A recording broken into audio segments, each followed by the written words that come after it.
My name is Kira Duncan, Deputy Superintendent, Commanding Officer for the Manchester Division. About 7:30 a.m.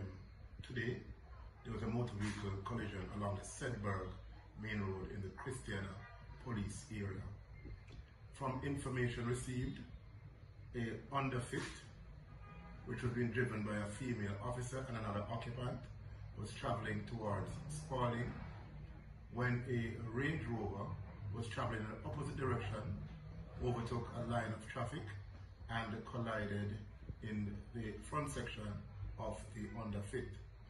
Both occupants of the underfit were taken to the Percy Junior Hospital, where the female officer at this time is admitted in a serious condition.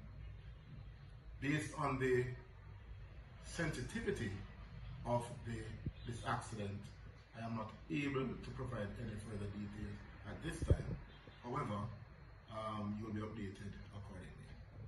Well, I'll just say that the carnage on the road is getting out of hand.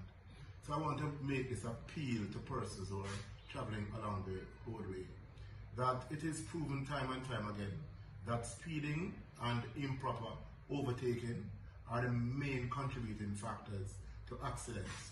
So I just want to make the appeal to persons to use the roadway properly. The signage and the rules are there for a purpose.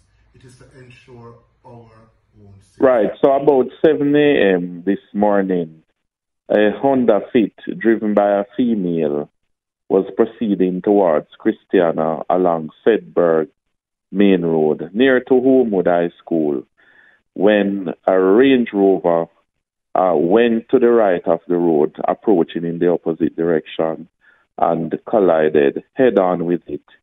As a result of that, the lady that was in the Fit and a little boy, 10-year-old, was seriously injured as a result of the crash.